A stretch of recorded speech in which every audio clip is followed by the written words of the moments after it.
No, right over Henry and Jeff. Sorry. Everyone, welcome back. Just pick up from the presentations, and now for the second scenarios we are talking about, that's the rejected takeoff. Why rejected takeoff? Usually there's systems malfunctions, there's something that's not as expected. It may be triggered by a ECAM or ICAS warning. It can be because the engines is not performing as we expected. There could be another reasons that we might see something on the runway. So there's a lot of reasons why we're going to reject a takeoff. The other questions that we got asked in other committees are, what is a high-speed takeoff? This is a interesting question because high speed for a Cessna small aircraft is actually very slow for a large jet aircraft. But basically, in most of the larger transport aircraft that we operate, we use 80 or 100 knots as a point that we refer to low or high speed. So basically, any speed below 100 knots, roughly 100 or 80 knots, we will be stopping for most of the ECAMs or most of the warnings that we received. For a speed of 100 knots or above, according to our training, we will be more likely to be goal-minded, which means we will assess the warning, and if there's any warning come up from the systems, most likely it is affecting the aircraft performance a lot, because some of the aircraft systems design, they will inhibit certain warnings above certain speed. So above 100 knots, if we stopped, usually there's something is going to affect us a lot for controlling the aircraft. Combined with speed, another problem we're dealing with is heavy weight. I'm sure you can imagine, if both aircraft stopped the takeoff at 120 knots, let's say, one is 150 tons, the other one is 250 tons. The momentum and the energy carried by the aircraft varies a lot. And however, in both cases, we will end up with hot brakes because we try to stop the aircraft as soon as possible, and all these kinetic energies turn into heat, possible smoke and fire coming out from the brakes. In these scenarios, we need our controllers from the tower to give us feedback, especially if there's any smoke or even fires, because these two are some important triggers for us when we're determining whether we need to evacuate the aircraft or not. We may have indications of hot brakes in our cockpit, in our display systems, but we don't know whether there's fire or not. And that's why sometimes we ask our controller friends, can you see any fire? Or we ask the rescue chief, can you see any fire? That helps us to determine the scenario. In most cases, if possible, we will try to taxi off the runway. We know the runway is a busy place, and if we can taxi off to the next parallel and stop there, it won't stop the operations for too long. But we cannot guarantee, because it really depends on the nature of the scenarios. Also, when we stopped, we will always advise ATC we are stopping on the runway. Usually after this maneuver, there may be ECAM actions or system actions to take place. We have to consider a lot of things. We may not be able to answer your questions immediately. Like most of the time, when we first get a call from ATC, say, whatever, stop on the runway. ATC will say, why are you stopped? And then we'll just say, stand by. We will always answer your question, but please understand, if we say stand by, we'll copy your question and we'll come back to you as soon as possible. Jeff? Thanks, Henry. Okay, so much about rejected takeoff. Actually, the tower controller here can play a very big part in helping aircraft on rejected takeoff. Obviously, you don't even need the pilot to report to you that he's rejecting his takeoff. Because you're on a tower, you can look out the window, you can see outside the aircraft is slowing down, stopping. LVO? So During LVO, can you see it? unless, yeah, obviously, unless it's very poor visibility, but different facilities may have other means of detecting your position. So it doesn't really need the pilot to make a call out, rejected takeoff, or we're stopping, for you to notice something is going wrong. So here, I appeal to all the tower controllers, or if you're tower rated, that keep an eye looking out of the window. But in reality, yes, the controllers can be busy with something else, like he's watching over the weather, like the wind. He's trying to control whether this aircraft at the holding point has crossed the stop bar, or he's manipulating the flight strips, etc. But really, if you have any other time remaining, just keep the scanning on the runway. I'm sorry about this because I teach a couple of tower courses, so I always ask the controllers to keep an eye on it. Okay? So yes, obviously, rejected takeoff can result in all different kind of scenarios, like tire burst, or actually, most likely is the fuel spark melt and you've deflated the tires. Okay? Probably after you vacate. All right? Or there can be debris on the runway. Okay? So in the worst scenario, it may actually overrun the runway. So there may be smoke or fire which can be observed from the control tower, okay, from the control tower position that we would like to report to you. Okay, so in any way, no matter how, what's the outcome of this rejected takeoff, very obviously we'll have to arrange a runway inspection, and very obviously the traffic behind it got to be delayed. Okay, so in an environment like in Hong Kong, there may be other subsequent issues. Once it's being delayed, maybe you lose your slot because you got delayed, so we have to rearrange.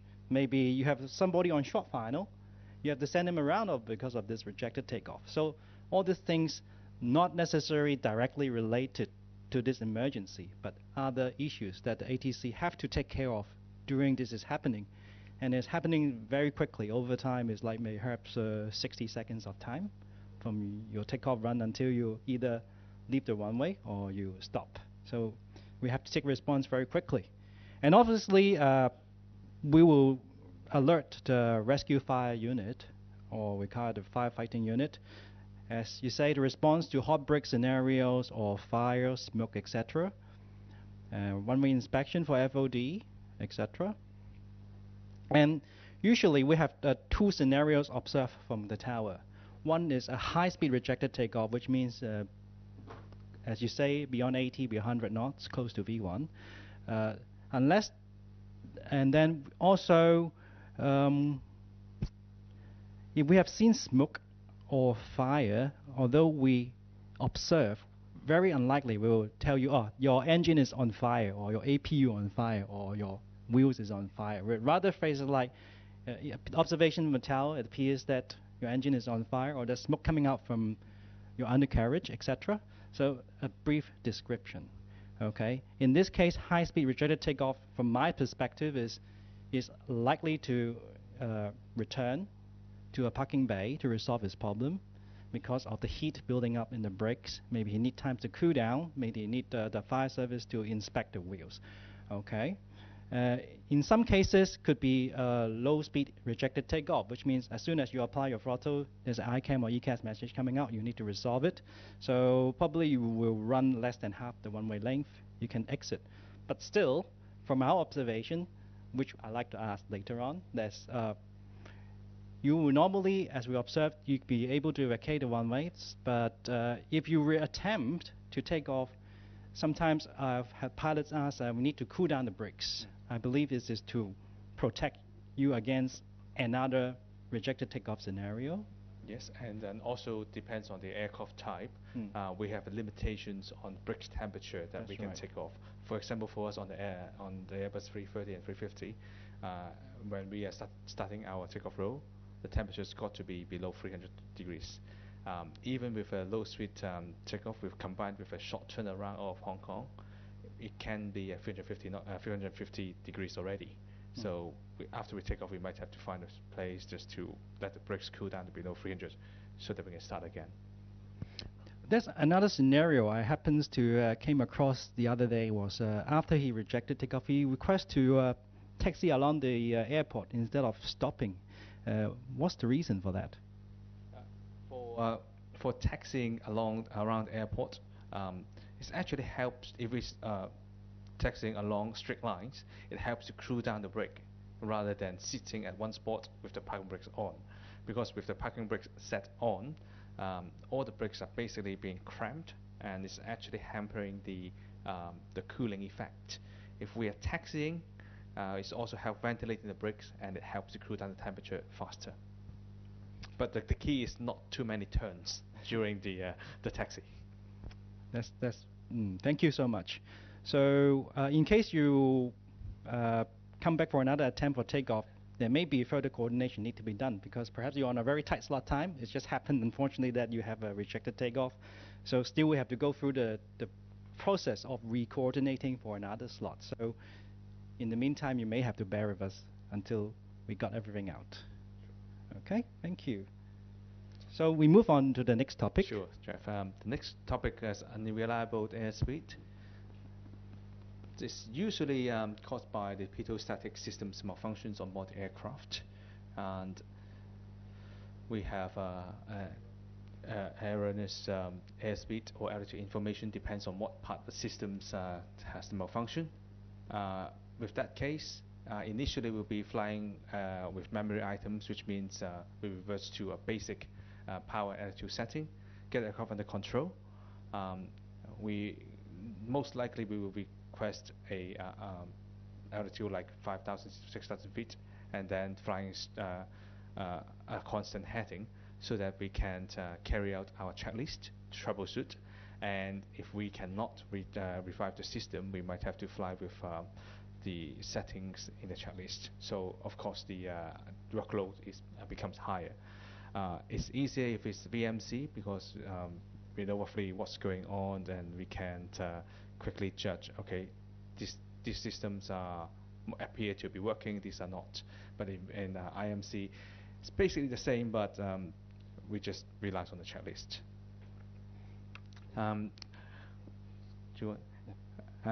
We may not be able to maintain the altitude you assigned, let's say 5,000, because if we are using a backup altitude information, that will be a GPS altitude.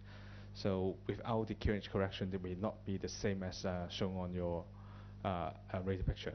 And because the altitude you get from the transponder is for altitude, this is a barometric altitude reading, so you may get a erroneous information as well from there.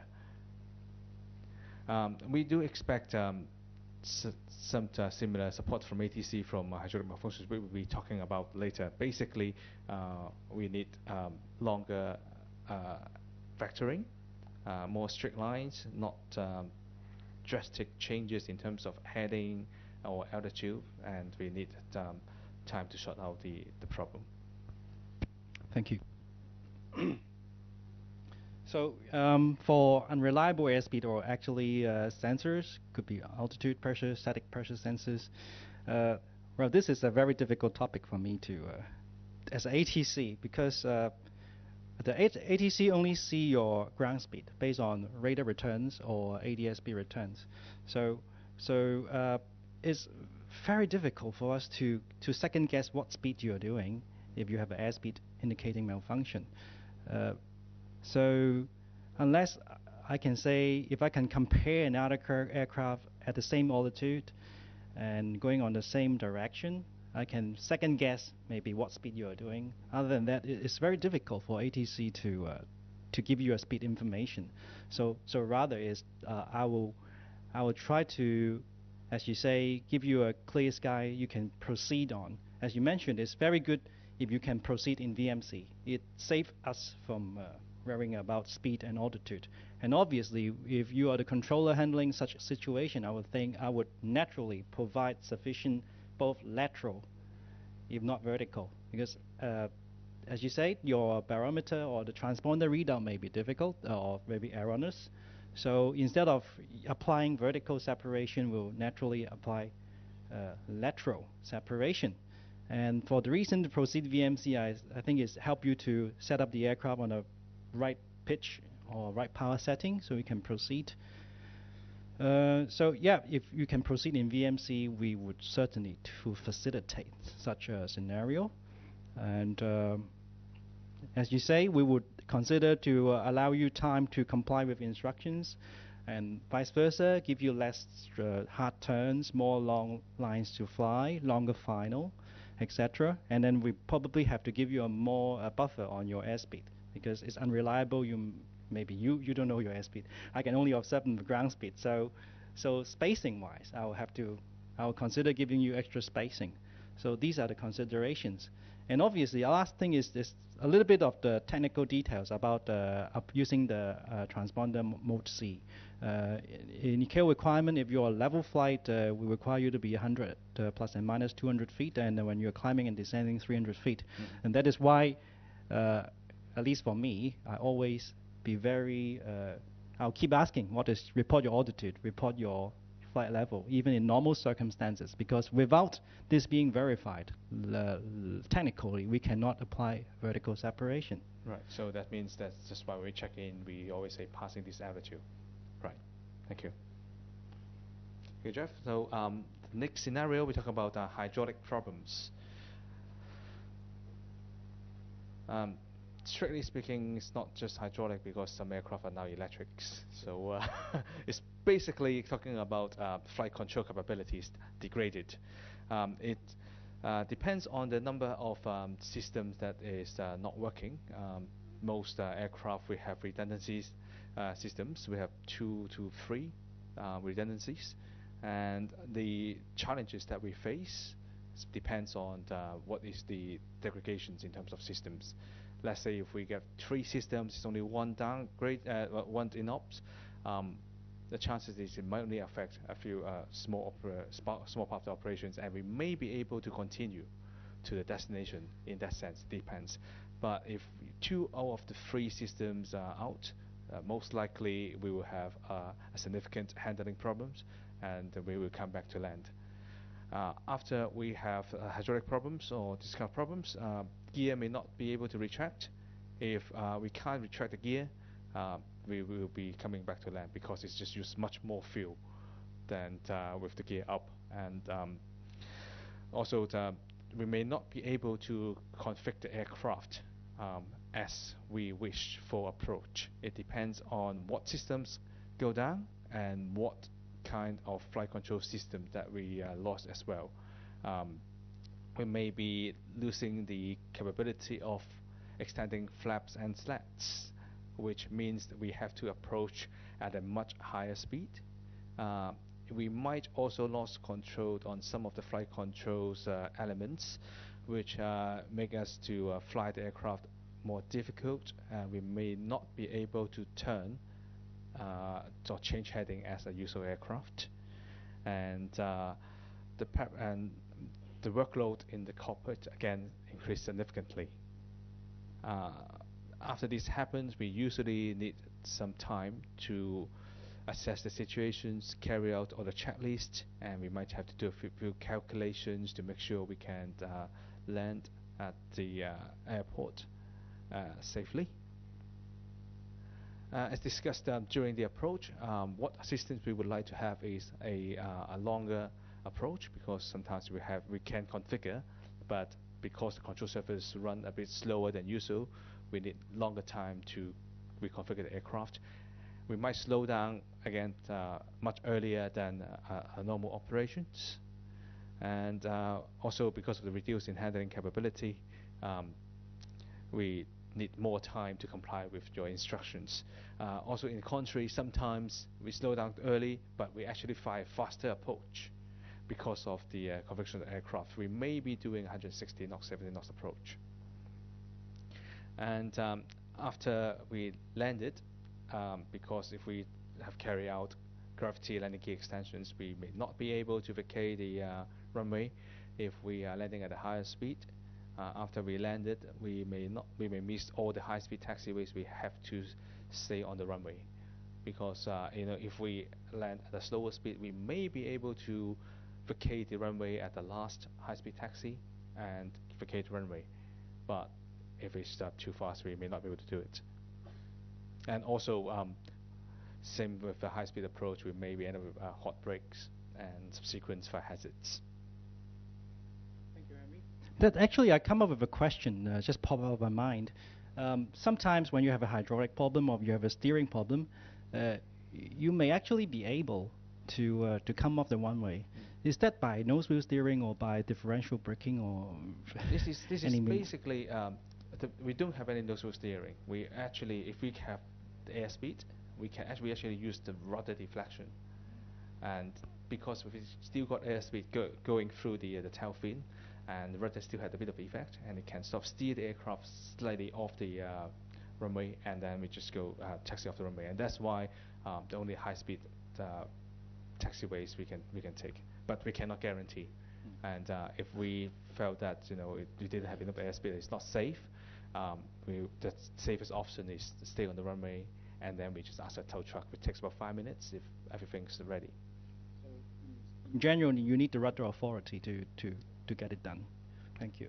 Yeah, I guess yes. For ATC, for whenever you say you cannot make clear of the one-way, we will take note and we will prepare all is needed for that. So in case it's quite common here in for aircraft having hydraulic problems coming back, and the fact is ATC may have very limited knowledge about your aircraft systems. Like in the old days, I remember we have a hydraulic green failure. What does hydraulic green controls? It may be maybe a few in the floor. Obviously, the pilot, if you are on an Airbus fleet, you may know. Maybe a very few controllers may know. Yeah, tell me your symptoms. Hydraulic problem, steering problem. Okay, something like that would be good. So that's what we need for simple. And as Henry mentioned about you may have speed constraints. So if you have speed constraints, do let us know early, like maybe below 6,000, that the controllers will be able to prepare for mental calculation, how much separation is needed, how early can you slow down or how late. Whether you have gravity extension, it may further slow down the aircraft. As you say, if you can pass on the VAPP to us, it's good to know, because then I can mentally calculate how much space you need between the one in front and behind. And we always err on the safe side, so which means we always provide extra spacing for one in front. And as mentioned before, for a hydraulic problem which is likely to block the one way, we'll put the aircraft behind on the other one way, just to make sure that he can land. In an extended scenario which the aircraft cannot vacate one way, then obviously the pressure is not handling the emergency anymore. The pressure is how to get the remaining aircraft which may be holding in the sky to clear the sky, or we may have to impose further flow to control the number of inbounds. We may have come up to the maximum capacity we can hold, which is, agree with me or not, 30 aircraft perhaps? No, more than that? Less than that? Yeah, a number of aircraft. Okay, so those are the things ATC will have to consider, other than just handling the emergency, is to handle the aftermath. No, not aftermath. I mean the shocking effect. Yeah, the after effects of the emergency. Sometimes we will always ask our Macau counterpart, do you have any departures? Do you have any arrivals? That is because we may have to make use of a long final, which goes into the Macau airspace on top. Or we may even have to coordinate with our mainland China counterparts. I think you've raised a very good point, because in a lot of these scenarios, we would like to have a long straight-in final so that we can establish laterally the aircraft, and then we start to configure the aircraft for landing. And especially for 07, that's going to cut into first Macau TMA, and maybe further on to the Chinese Guangzhou control as well. If you can have that arranged, that would be a lot of help. I would say around 20 miles will be a very good support. Just a general figure. Yeah. unfortunately, very rare we can make 20 miles. Maybe 15 is a better figure. But I guess if we can let you slow down and configure early is better rather Yeah. than following the published profile. Yes. Yep. So we proceed to the next one. Yes. Thank you, Jeff. Next one's misapproach. It's not actually an emergency. It's actually a standard procedure, but it's actually a very standard procedure. The reason I mention is just throughout my very humble 15 years of flying, I've carried out 2 misapproaches.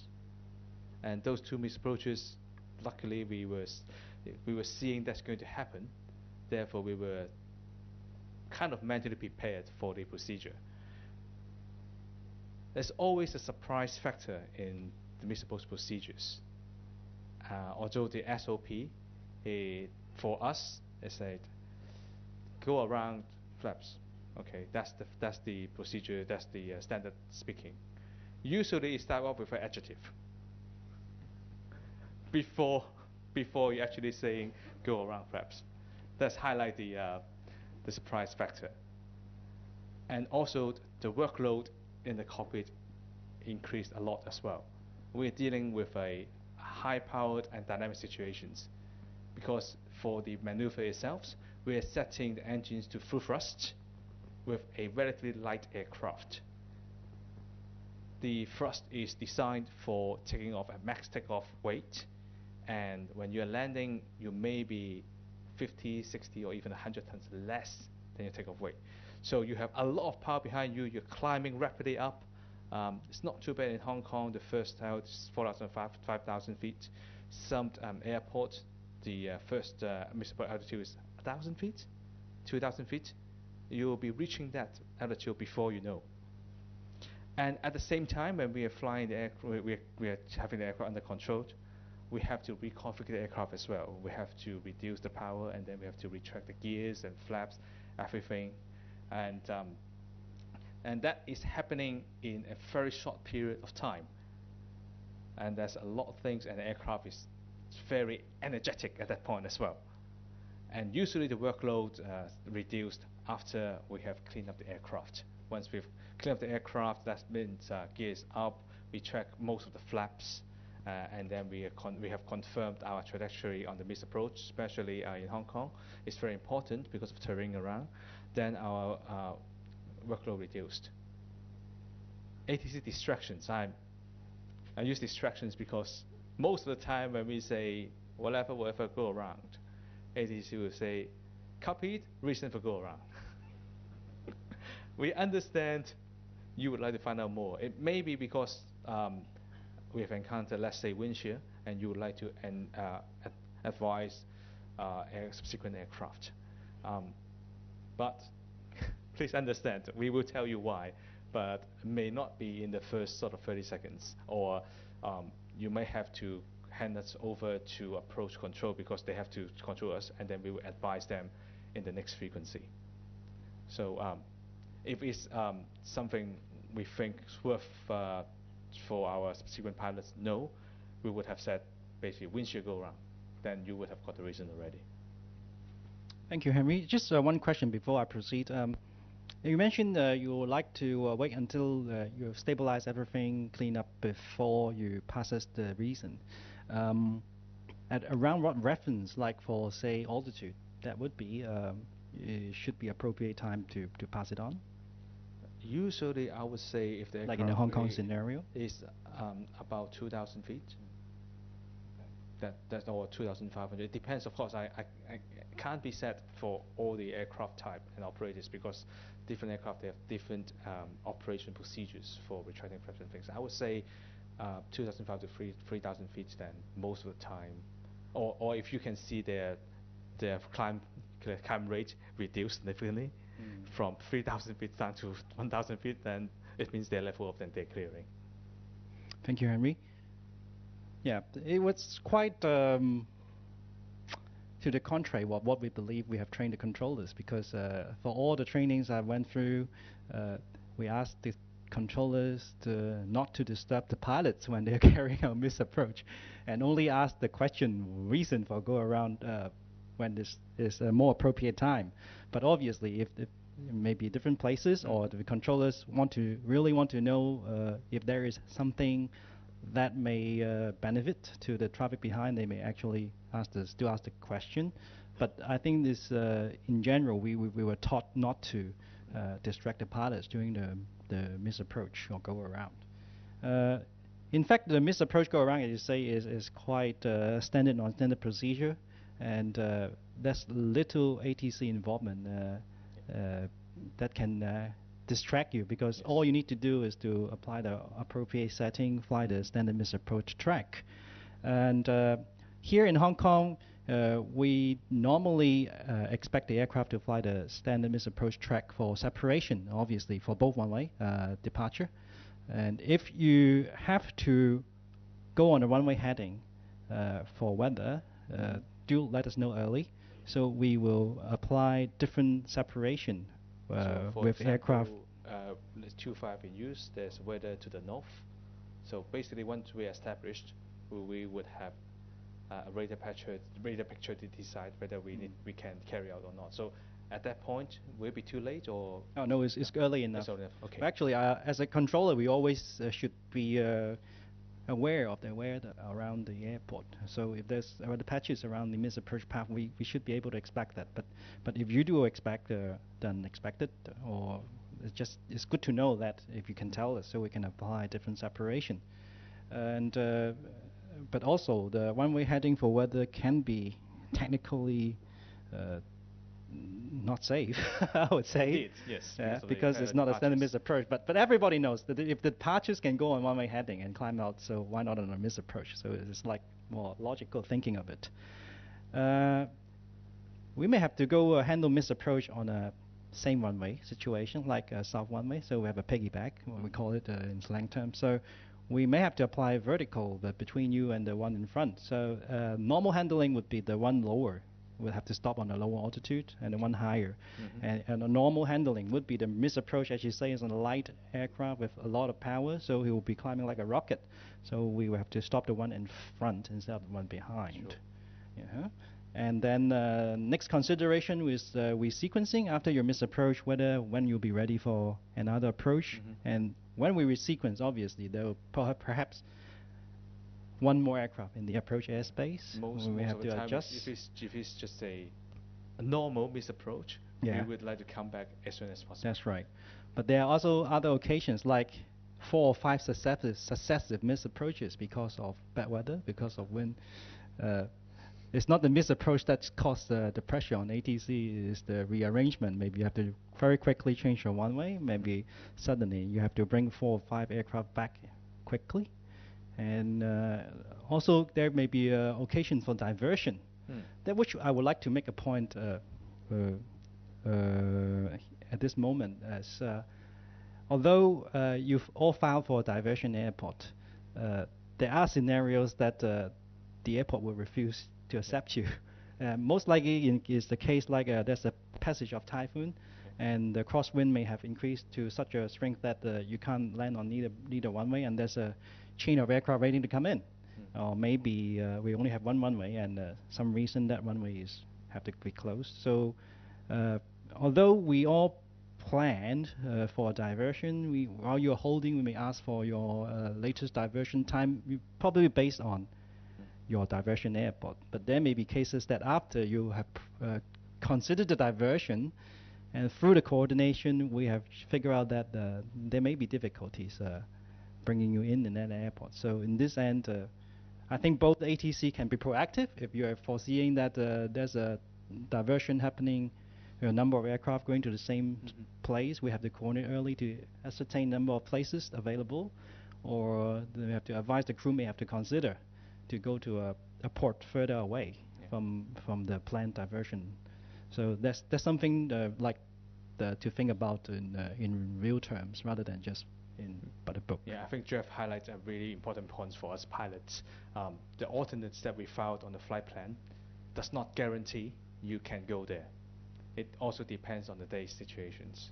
So it may be if you anticipate diversion, you may be wise to ask ATC to say, oh, are they still accepting, or how many more they can accept, to plan ahead.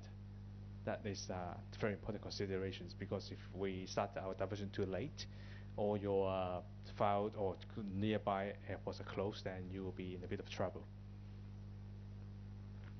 Thanks, Henry. So Thank you, we Jeff. move on to the question part. The question part. Right, thank you, thank you. So you've heard their presentation from Jeff and Henry. That all the matters dealt with there were very much related to aerodrome or approach incidents, events. And we'd be interested to see any reaction or any comments or questions on those matters. For the pilots, then I'm sorry, we're not going to answer the question, why didn't you get Flatball 390 yesterday? We are talking here purely about the more down-to-earth things. Here we are. We have a tower controller who's also an approach controller, and an experienced pilot as well. The only thing I would say, that a very lucky experienced pilot, 15 years, he's only had 2 missed approaches. That's what I call a fair weather flyer, actually. But questions, please. You all have microphones in front of you. If you could just raise your hand initially, then we will. Gentlemen, there, please. Thank you. Oh.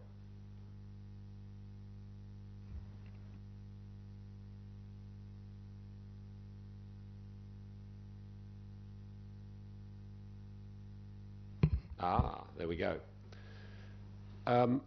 So we operate a business jet based in Hong Kong.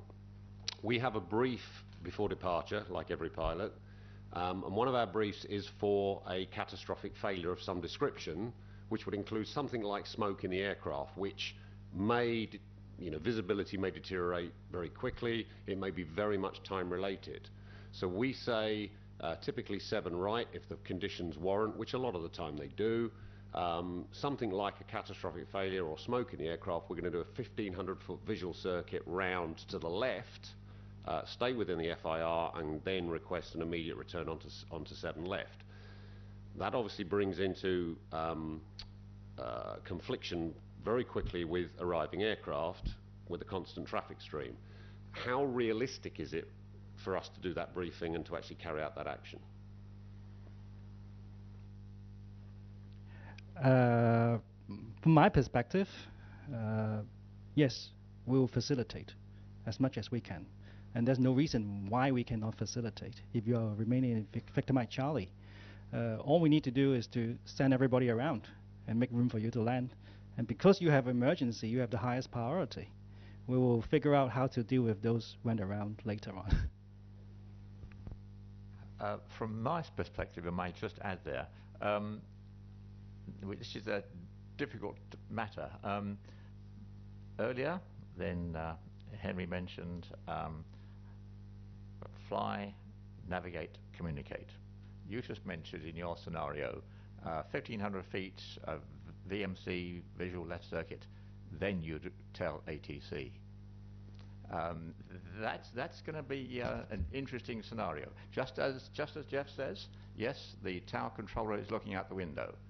When he sees an airplane sort of obviously way off the SID, they will be into you straight away, asking you that. Then, so what could you just perhaps expand exactly what you would be looking for in those sorts of conditions? I think it's accepted we would have to communicate in short order with you, or certainly very quickly. But basically, we want to stabilise the aircraft and get it on the ground as soon as possible. I mean, it's a very unique scenario. Maybe maybe 1 or 2 situations. It's basically fire or smoke. But it's really my question is, we've been briefing this for 5-6 years now, but this is the first chance I've had the opportunity to ask the question as to whether this is actually a realistic scenario and a realistic solution to it. Yes, thank you. Yes, and I can certainly confirm, yes, it is realistic. Yes, it has been done. Not in fact due to those circumstances, but it has happened, and that was the outcome, certainly. Yeah. So thank you for that. Thank you. Any more, please? We do have a schedule, but say this is the one time you have to ask questions. Oh, sorry, sir. Hello, sorry first for my English. I'm not my native language. I will try to explain you the better I can. You're talking about the engine RSID in the first presentation, and according to the CAD 360, in one of the articles, it tells that the engine RSID has to be approved by the local ATC. So if it hasn't been approved, it means that everybody has to complain with the normal SID.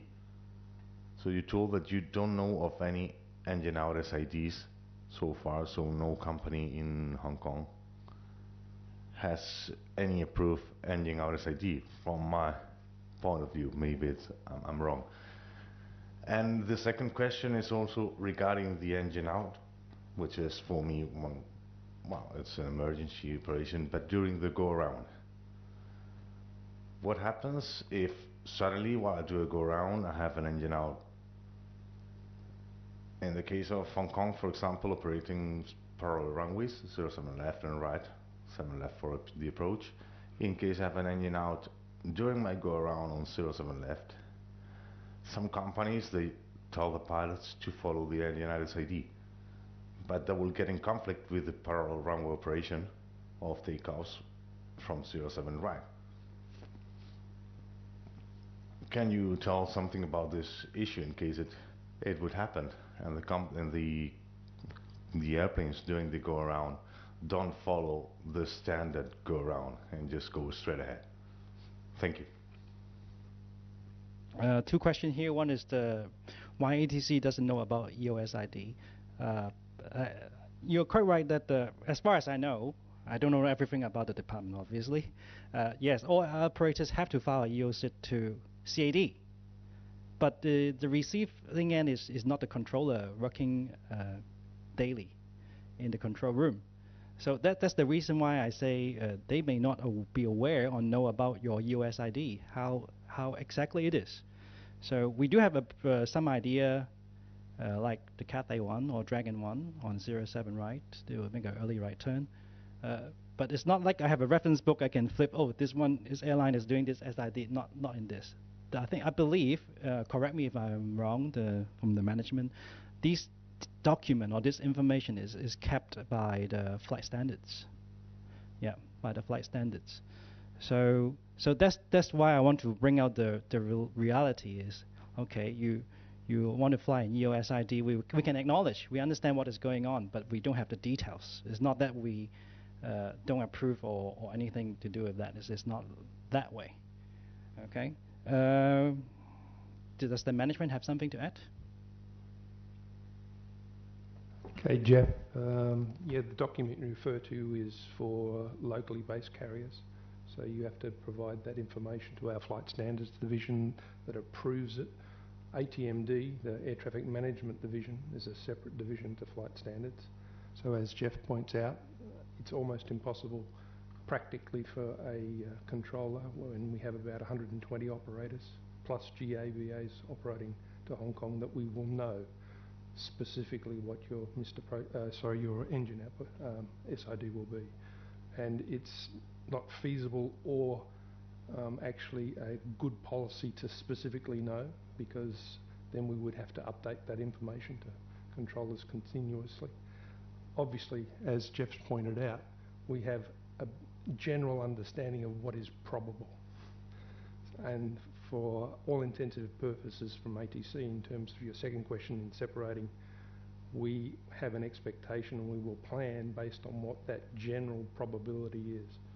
If there's significant differences to what our expectation is, then it's an emergency situation. So the idea is to keep aeroplanes apart. So I guess Pete also answered the second question regarding the misapproach. Thank you. Any more questions from the floor? Yes. Just add one thing. You were talking about a missed approach engine out.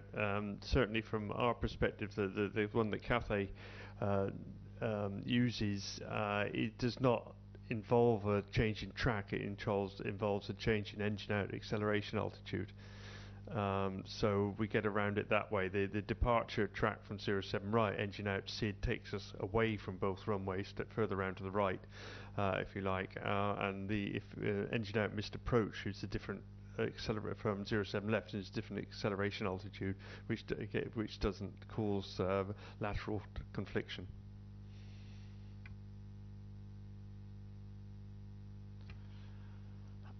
All right. Now, right at the back. Yes, perhaps this will be the final one. My question actually relates to the coordination of diversions. We just touched on it just a minute ago.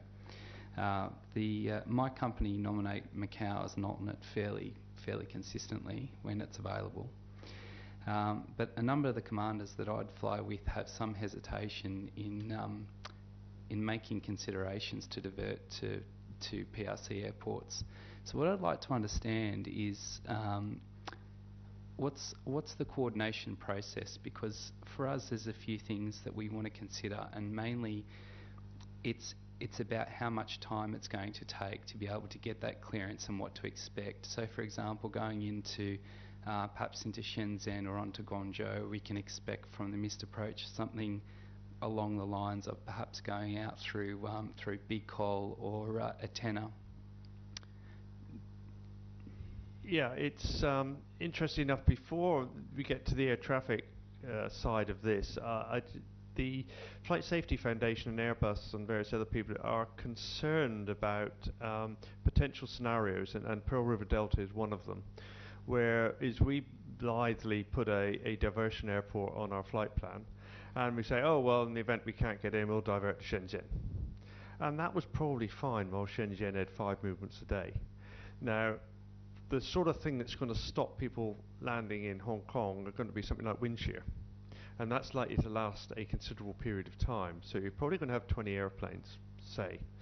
Now, they're not going to be able to land in Hong Kong. Meanwhile, traffic's backing up into Hong Kong. So those guys decide to divert. Now, the airports they're diverting to, Shenzhen, Guangzhou, Macau, are probably working fully to capacity with their own aircraft. So what are they going to do with 20 aircraft pitching up, calling minimum fuel? Because that will involve their traffic then calling minimum fuel. And so we're actually potentially building up with all of our airports in the Pearl River Delta operating at to or close to capacity, with one of them suddenly being out for a considerable period of time and having 20 airplanes that are diverting. We're potentially building up to quite a nasty situation here, particularly if on the background of it, a lot of carriers now don't carry a lot of extra fuel. So the actual... and that's the sort of one thing they're worried about. There is a potential for quite a nasty incident happening in the Pearl River Delta with 20 airplanes all on Mayday fuel and nowhere to go. And it's something I know that's exercising a few minds, that maybe we ought to be looking at diversions and what we think, because as Henry said, I think it's a well misunderstood fact that just because you've got an alternate airport on your flight plan, you have got no right at all to go there. They owe you nothing. In fact, they probably don't even know you've nominated them as a diversion. And some airlines, I do not believe there's an ICAO requirement to actually nominate an alternate, and I believe some airlines such as Qantas don't bother with alternates anymore. They just give people extra fuel to use as they see fit, which might be for a diversion, it might be for holding. So maybe it's time that there is some thinking in the industry going on about this whole idea of diverting in crowded airspace to airports at capacity. That's the overall situation. I'll hand over to the air traffic to let you know what's out. Because I guess the crux of the question really is: are there any additional complications with coordinating a clearance to go into PRC? That's the main issue that I'm trying to understand. From my perspective, there's no difference coordinate to go PRC, Manila, anywhere. But the reality is whether they will accept you or not. As the president mentioned that they have all the rights to refuse your entry. So if you have one aircraft, we need to divert. It's not that bad. We still have options to go. We have plenty of time to handle it. But as we mentioned, we worry about the scenario is we have 20, 30 aircraft all waiting to divert. Then that could be problematic. Okay, thank you. Right, thank you for that. Now, I'm sure there are some more questions in there somewhere.